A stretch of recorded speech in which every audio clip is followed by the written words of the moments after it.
নোমান ভোরে ধানমন্ডির বাসায় হঠাৎ অসুস্থ হয়ে পড়লে হাসপাতালে নেওয়ার পর মৃত ঘোষণা করেন চিকিৎসক। এই মুহূর্তে তার ধানমন্ডির বাসায় রয়েছেন আরিফ হোসেন যুক্ত হচ্ছে সেখানে। আরিফ, কোথায় দাফন করা হবে বর্ষিয়ান এই রাজনীতিককে? তার দীর্ঘদিনের রাজনৈতিক সহকর্মীরা কি বলছেন? নাফি, এখন পর্যন্ত সিদ্ধান্ত হয়েছে তার যে গ্রামের বাড়ি রয়েছে চিটাগাংয়ের রাউজানে, সেখানেই তাকে দাফন করা হবে। এর আগের কথা যদি বলি, তিনি যেই ধানমন্ডির বাসায় থাকতেন, এখানে তিনি কিন্তু প্রায় ২০ বছর পর্যন্ত এই বাসায় রয়েছেন, এর ঠিক এই বাসাটিতে। এর জন্য স্থানীয় যারা রয়েছেন, এছাড়া তার নেতাকর্মী রয়েছেন অথবা তার শুভাকাঙ্ক্ষী রয়েছেন, তারা বলছেন এখানে একটি জানাজার নামাজ অনুষ্ঠিত হবে। আপনি দেখতে পাচ্ছেন আমার পেছনে কিন্তু কম বেশি যারা আত্মীয় স্বজন রয়েছে তারা এক এক করে আসছেন, তার সম্পর্কে স্মৃতিচারণ করছেন এবং তারা সিদ্ধান্ত নিচ্ছেন। যদিও তার যে এক ছেলে এক মেয়ে রয়েছেন, মেয়ে আমেরিকাতে রয়েছেন এবং ছেলে সকালে তিনি চিটাগাংয়ে ছিলেন, তিনি প্লেনে করে ঢাকায় আসছেন। এরপরই প্রকৃতপক্ষে সম্পূর্ণ সিদ্ধান্তটি হবে। এছাড়া আমরা যে বিষয়টি জানতে পেরেছি, ধানমন্ডিতে জানাজার পরে তার জানাজা আরেকটি হবে বিএনপির পার্টি অফিসের সামনে অথবা সংসদ ভবনে, কারণ তিনি যেহেতু সাবেক মন্ত্রী ছিলেন, এমপি ছিলেন, সেজন্য সংসদ ভবনের সামনে একটি জানাজার নামাজ হওয়ার কথা রয়েছে। এখন পর্যন্ত সে বিষয়টি নিশ্চিত নয়। তার এরপরে চিটাগাংয়ের যে কেন্দ্রীয় জামে মসজিদ রয়েছেন, সেই জামে মসজিদে একটি নামাজ অনুষ্ঠিত হবে। এরপরে সবকিছু মিলিয়ে তার গ্রামের যে বাড়িতে, সেখানে জানাজার নামাজ শেষে দাফন করা হবে।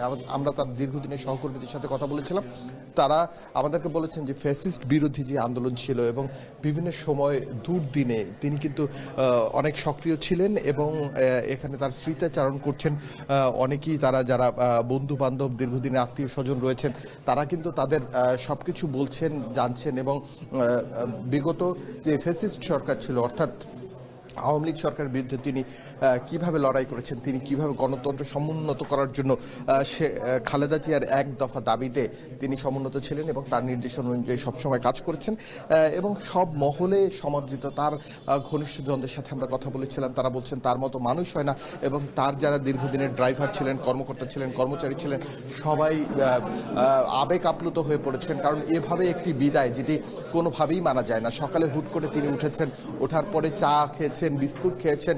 এরপরে তার যেই ড্রাইভার ছিলেন, তিনি নামাজ পড়ছিলেন, তিনি হুট করেই উঠে যাওয়ার পথে অসুস্থ হয়ে পড়েন। এরপরে তাকে নিয়ে যাওয়া হয় স্কয়ার হাসপাতালে এবং স্কয়ার হাসপাতালে যাওয়ার পরই ডাক্তার কর্তব্যরত যারা চিকিৎসক রয়েছেন, তারা তার মৃত্যু নিশ্চিত করেন। তবে এখানকার আশপাশে যারা রয়েছেন এবং যারা শুভাকাঙ্ক্ষী রয়েছেন, যারা আসছেন, তারা একটি জিনিস বলছেন যে তার মতো করে মানুষ হয় না, যে জীবনের এতগুলো বছর, শেষ 15 বছর তিনি সংগ্রাম করে গেছেন এবং এছাড়া তার যদি জীবনী বলতে যাই, তিনি একসময় ছাত্র ইউনিয়ন করতেন, অর্থাৎ বামপন্থী ছাত্র সংগঠন করতেন, যে সময় মুক্তিযুদ্ধের আগে পরবর্তী তিনি মুক্তিযুদ্ধ করেছেন এবং তিনি মাওলানা হামিদ খান ভাসানীর শরণাপন্ন হয়েছিলেন। পরবর্তীতে যখন বিএনপি গঠন হয়, তখন তিনি বিএনপিতে যোগ দেন, অর্থাৎ জিয়াউর রহমানের ডাকেই তিনি বিএনপিতে যোগ দেন দলবল নিয়ে। এরপরে 1991 সালে তিনি প্রথম জাতীয় সংসদ নির্বাচনের নমিনেশন পান। এরপরে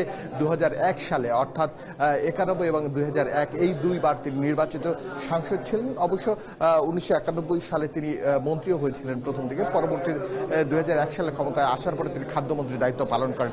এখন পর্যন্ত তার যারা শুভাকাঙ্ক্ষী রয়েছেন, তার যারা অনুসারী রয়েছেন, যারা তার দলের কর্মী রয়েছেন, সবাই আসছেন এবং স্মৃতিচারণ করছেন আল নোমানের এবং তার জীবনী নিয়ে সবাই কথা বলছেন। কিছুক্ষণ পরে বিএনপির ঊর্ধ্বতন নেতারা আসবেন এবং এরপরই আসলে বলা যাবে যে কোথায় কোথায় তার পরবর্তী জানাজাগুলো হবে। নাফি। বর্ষিয়ান রাজনীতিবিদ এবং বিএনপির ভাইস চেয়ারম্যান ও সাবেক মন্ত্রী আব্দুল্লাহ আল নোমান মারা গেছেন, সে খবর জানাতে যুক্ত ছিলেন আরিফ হোসেন। এর সাথে এখন